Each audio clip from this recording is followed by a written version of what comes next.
The silencing the universe had been quiet for too long. That should have been humanity's first warning. Dr. Sarah Chen stood in the observatory, watching data streams cascade across her monitors when the impossible happened. Every deep space antenna on Earth registered the same signal simultaneously. Not random cosmic noise, not the usual stellar background radiation. This was structured, deliberate, and absolutely alien. The ships appeared 3 hours later. 17 massive vessels, each one the size of Manhattan, materialized just beyond lunar orbit. They didn't emerge from hyperspace or slip through some exotic wormhole. One moment empty space, the next moment they were simply there, hanging like steel mountains against the stars. President Marcus Williams convened an emergency session with world leaders within minutes. For the first time in human history, every nation agreed on something instantly. This was bigger than borders, bigger than old grudges. The Chinese premier spoke first over the secure channel. The Russian president nodded in agreement. Even nations locked in decades-old conflicts put aside their differences. Humanity would speak with one voice. Sarah became part of the contact team, chosen for her work in xenolinguistics. She'd spent 20 years preparing for a moment that might never come. Now it was here and her hands wouldn't stop shaking. The team assembled at Kennedy Space Center included 12 of Earth's finest minds. Diplomats, scientists, military advisors who understood restraint. They wore specially designed suits with cameras broadcasting to every screen on Earth. Humanity would witness its first contact together. The shuttle launch was flawless. 7 billion people held their breath as the small human craft approached the lead alien vessel. Sarah watched through the viewport as an opening appeared in the ship's hull, smooth and organic like water parting. They docked without incident. The aliens were waiting. They called themselves the Zalathi Empire. Tall beings with elongated limbs and skin that shifted colors like oil on water. Their leader, who identified himself through translation devices as Supreme Commander Vorak, spoke in measured tones. His words came through clearly, filtered through their advanced translation systems. "Humans of Earth," Vorak began, his form towering over the delegation. "We have watched your species for some time. You broadcast your presence carelessly into the void. You build weapons that could destroy your only world. You fight among yourselves over resources that mean nothing in the vastness of space." Ambassador James Harrison, Earth's chosen representative, stepped forward. He was 73 years old, had prevented 4 wars through negotiation, and believed in the power of words over weapons. "We acknowledge our imperfections, Supreme Commander, but we also believe in growth and learning. We would welcome the chance to learn from your civilization." Vorak's features shifted into what might have been amusement. "Learn? Your species has already learned all it needs to know. You have learned violence. You have learned greed. You have learned to destroy. These lessons make you dangerous to the peaceful order of the galaxy." Sarah's blood ran cold. This wasn't going how anyone had imagined. She watched Harrison try to recover, speaking about humanity's art, music, love, and capacity for change. Vorak listened without interrupting. When Harrison finished, the alien commander made a gesture to his subordinates. "You speak well for a primitive species," Vorak said, "but words are just noise. Actions define a civilization, and your actions have condemned you." The broadcast feed suddenly shifted. Earth's population watched as Vorak's soldiers moved with impossible speed. Energy weapons appeared in their hands. Harrison raised his hands in a gesture of peace. It didn't matter. The first shot vaporized him instantly. The others tried to run, tried to reason, tried to fight. Sarah managed to activate her emergency beacon before a blade of pure energy separated her head from her shoulders. 12 of humanity's best, murdered in seconds. Their deaths played out on every screen on Earth. Children saw it. Parents couldn't switch it off. The feeds were locked, hijacked by Zalathi technology. The aliens made sure everyone watched as they methodically executed the peace delegation. Vorak stepped over the bodies, his form filling the camera frame. "Humans of Earth, you have witnessed the fate of those who would speak for you. They died because your species is a plague. You spread. You consume. You destroy. The Zalathi Empire has decided your fate." The transmission showed star charts, hundreds of worlds under Zalathi control, species after species that had been conquered or destroyed. Earth was just another dot on their map. "You have 7 of your Earth rotations to surrender unconditionally," Vorak continued. "Dismantle all weapons. Cease all space programs. Accept Zalathi governance. Your population will be reduced to sustainable levels. 1 billion of you will be permitted to survive as servants to the Empire. The rest will be eliminated humanely. Resist, and we will burn your world to glass while you watch your children die. You have 7 days. The transmission ended. The alien ships remained silent, hanging over Earth like executioners waiting for dawn, but humanity didn't break. Not like the Zalathi expected. In a bunker beneath Cheyenne Mountain, General Patricia Hayes studied the broadcast frame by frame. She'd been analyzing it for 6 hours straight when she found it. A reflection in Vorak's eye during the murder of Ambassador Harrison. Technical readouts from their ship's systems. The image was distorted but readable when enhanced. "Get me the president," she barked to her aide. "And get me every physicist and engineer with above top secret clearance. I don't care if you have to drag them here." Dr. Michael Reeves arrived within 2 hours. The young quantum physicist looked at Hayes' discovery and went pale. This can't be right. Their shields, their power systems, they're using quantum entanglement, but the frequency modulation is all wrong. It's like they built their entire defensive grid with a fundamental flaw. Hayes leaned forward. "Can we exploit it?" Reeves ran calculations on his tablet. "If we could generate an inverse quantum pulse at exactly the right frequency, their shields wouldn't just fail. They'd implode. Take the whole ship with them. But we'd need power levels we can't generate with current technology." "What if we had 7 days and unlimited resources?" Hayes asked. Reeves looked at the general, understanding dawning in his eyes. "Then we'd need to build something nobody's ever imagined. And we'd need to do it without them noticing." Within 12 hours, the Unity Protocol was activated. Not publicly. The world needed to look defeated, broken. But beneath the surface, humanity did what it did best. It adapted. It evolved. It prepared to bite back. Every nation contributed in secret. Russian engineers worked alongside American scientists. Chinese manufacturing ran 24 hours a day. Israeli intelligence coordinated with Iranian cyber warfare specialists. Old enemies became brothers and sisters united by one purpose: survival. They built the weapon in pieces, scattered across the globe. No single component looked threatening. Weather monitoring stations, communication satellites, power grid updates. The Zalathi, arrogant in their superiority, didn't notice humanity's insects scurrying beneath their notice. Sarah Chen's assistant, David Park, had survived. He'd been monitoring from Earth during the massacre. Now he led the translation teams, diving deep into the fragments of Zalathi communications they'd intercepted. What he found changed everything. "They've done this before," he told the Emergency Council on day 3. "Hundreds of worlds. Always the same pattern. Public execution of leaders, ultimatum. Most species surrender immediately. The ones that don't are made into examples. They broadcast the exterminations across their empire as entertainment." President Williams, haggard from 3 days without sleep, asked the question everyone was thinking. "How many species have successfully resisted?" David's answer was simple. "None, not one. They've never lost." Williams stood slowly. "Then we'll be the first. Not because we're stronger. Not because we're smarter. But because we're too stubborn to know when we're beat. That's what makes us human." The Unity Protocol continued. Scientists discovered that the Zalathi shields operated on predictable cycles, refreshing every 12 minutes. Engineers built pulse generators disguised as emergency broadcast towers. Military strategists identified weak points in the alien vessel formations. On day 6, everything was ready.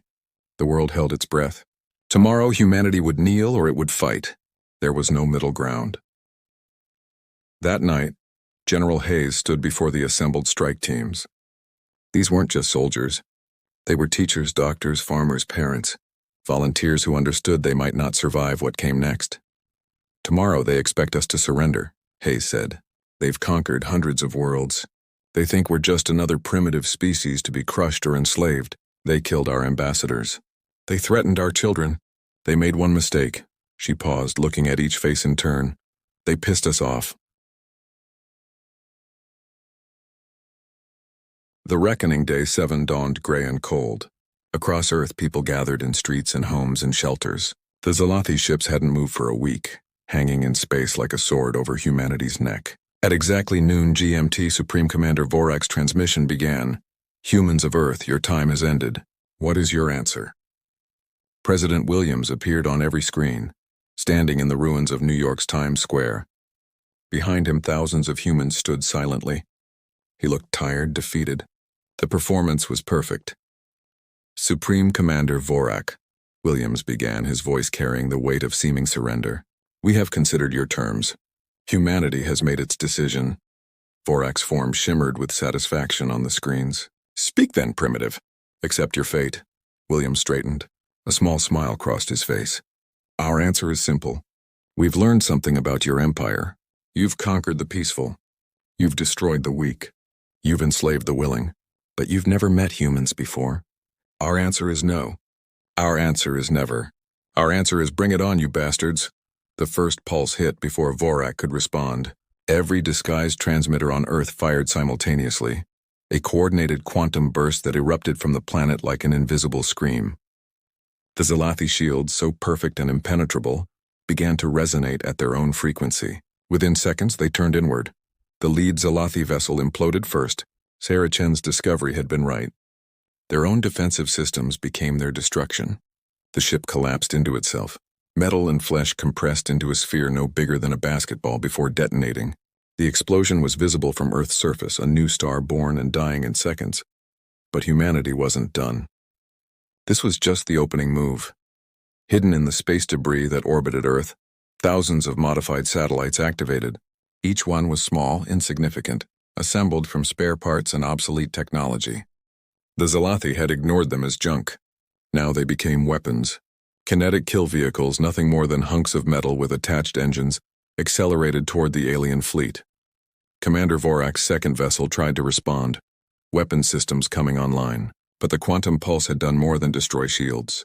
It had disrupted their targeting computers for crucial seconds. The first kinetic round hit at 40% the speed of light. It punched through the ship's hull like tissue paper. Inside the human command bunker, General Hayes coordinated the assault with cold precision. Phoenix Squadron, you are go. Dragonwing, initiate attack pattern 7. Remember, we get one shot at this. Phoenix Squadron consisted of 12 pilots in modified fighter jets. Aircraft that shouldn't have been able to reach the edge of space. But human engineering powered by desperation had made the impossible possible. They carried humanity's most dangerous weapon. Nuclear warheads modified with the quantum frequency modulators. Captain Jessica Torres led the squadron, her fighters screaming through the upper atmosphere. The Zalathi weapons finally came online, beams of energy that could vaporize steel. But humans had learned to fight dirty over millions of years of evolution. They deployed chaff, reflective particles that scattered the energy beams. They flew in patterns that would have been suicide for any sane species, using Earth's gravity well to slingshot past Zalathi targeting solutions. Torres to base, Jessica called out, her vision graying from the G-forces. We have lock. Deploying payload. The modified nukes didn't need to hit directly. They detonated in a careful pattern around the Zalathi fleet, each explosion calibrated to that specific quantum frequency. The alien ship's own hulls began to vibrate, metal singing a death song that grew louder with each blast. 3 more Zalathi vessels imploded. Others tried to flee, but humanity had learned their engine signatures. Ground-based laser installations built in secret and hidden as solar farms painted the fleeing ships. The beams themselves couldn't penetrate Zalathi armor, but they didn't need to. They marked targets for the second wave. From hidden silos across Earth, humanity's true response launched. Not ICBMs, but something new. Project Thunderstrike had produced 47 antimatter missiles, each one containing just a gram of antimatter held in magnetic containment. It had taken every particle accelerator on Earth running continuously to produce that much. It would be enough. The missiles climbed toward the alien fleet, accelerating beyond anything humanity had built before. The Zalathi, still reeling from the quantum attack, tried to intercept them. They destroyed 31 missiles. 16 made it through. When antimatter meets matter, the result is pure energy conversion, MC2. The first missile that connected with a Zalathi vessel converted both into light and radiation. The explosion was visible on Earth without telescopes, a second sun that bloomed and faded in the sky. But inside that dying ship, something else happened. Supreme Commander Vorak managed one final transmission, not to Earth but to his empire. The message was simple: Earth fights. Earth wins. Do not come here. David Park intercepted the transmission, translated it in real time. They're warning their empire away. They're afraid of us. The battle raged for 17 minutes. When it ended, debris from 17 Zalathi vessels spread across Earth's orbit. Some pieces would fall to Earth over the coming months, burning up in the atmosphere like falling stars. Children would make wishes on the remnants of their would-be conquerors. But 3 Zalathi survived the assault, fleeing at speeds humanity couldn't match. General Hayes watched them go on the tactical display. Should we pursue? President Williams, watching from the Situation Room, shook his head. Let them run. Let them tell their empire what happens when you threaten humanity's children. In the aftermath, as rescue operations began and the world tried to comprehend what had just happened, Jessica Torres landed her damaged fighter at Edwards Air Force Base. Half her squadron hadn't made it back. She climbed out of her cockpit and found a crowd waiting. Not military brass, but civilians. Families, children. They stood in silence for a moment, then someone started clapping. Soon the sound thundered across the desert. The Unity Protocol had done more than save Earth. It had changed humanity forever. The old divisions seemed petty in the face of extinction. Nations that had been enemies for generations now shared technology, resources, dreams of reaching the stars together. Dr. Michael Reeves stood in the ruins of his laboratory, destroyed by a Zalathi energy beam that had made it through Earth's defenses. 7 colleagues had died here, but in his hand he held a data pad with the complete quantum frequency equations. Humanity now understood principles of physics that should have taken centuries to discover. We reverse-engineered their shields, he told the recovery team. We can build them ourselves now. Better ones. And their engines, their power sources. We learned it all. Within hours of the battle's end, every telescope on Earth turned toward the stars. Not in fear, but in anticipation. The universe had tried to step on humanity. It had failed. Now humanity would step back. President Williams addressed the world that night. Behind him, the Aurora Borealis danced, charged particles from the destroyed alien vessels creating a light show that would last for weeks. Today humanity was tested, he began. We were told we were primitive. We were told we were weak. We were told to kneel. Instead we stood. Not as separate nations, but as one species. Today we didn't just survive. We announced ourselves to the universe. He paused, looking directly into the camera. To any civilization watching, know this. We are humanity. We are explorers and warriors, dreamers and builders. We offer our hand in friendship to those who come in peace. But to those who would threaten us, who would harm our children or destroy our world, we have a different message. We are the species that split the atom. We are the ones who touch the moon with primitive rockets. We are the civilization that turns our own conflicts into strengths. Come at us and we will end you. The broadcast went out on all frequencies using the Zalathi's own communication technology. It spread across the galaxy at faster than light speeds. Within days, responses began arriving, not from the Zalathi Empire but from other species that had lived in fear of the Zalathi for millennia. They had watched Earth's battle. They had seen the impossible happen. A resistance had been born. General Hayes stood in the new Joint Earth Defense Command established within a week of the battle. Representatives from every nation worked side by side. The wall displayed star charts taken from Zalathi databases, showing hundreds of inhabited worlds. They thought they were putting down another primitive species, Hayes said to her staff. Instead, they woke up humanity and showed us we're not alone. There are others out there living in fear, living under oppression. She turned to face them fully. Humanity has a new mission. We're going to the stars, not as conquerors but as liberators. The Zalathi Empire has ruled through fear for too long. They made one fatal error. They broadcast our executions. They showed the galaxy that Earth fights back. Now we're going to show them what happens next. The first human starship, built with hybrid Earth-Zalathi technology, launched 3 months later. Its name was Vengeance, but its mission was justice. Aboard were volunteers from every nation, united by purpose. They carried weapons, yes, but also music, art, and the story of a species that refused to kneel. As Vengeance disappeared into hyperspace, heading for the first enslaved world on their list, Earth's children watched from below. They weren't afraid of the dark anymore. The monsters had come and humanity had punched them in the face. The stars were calling and humanity was ready to answer. The universe would never be quiet again.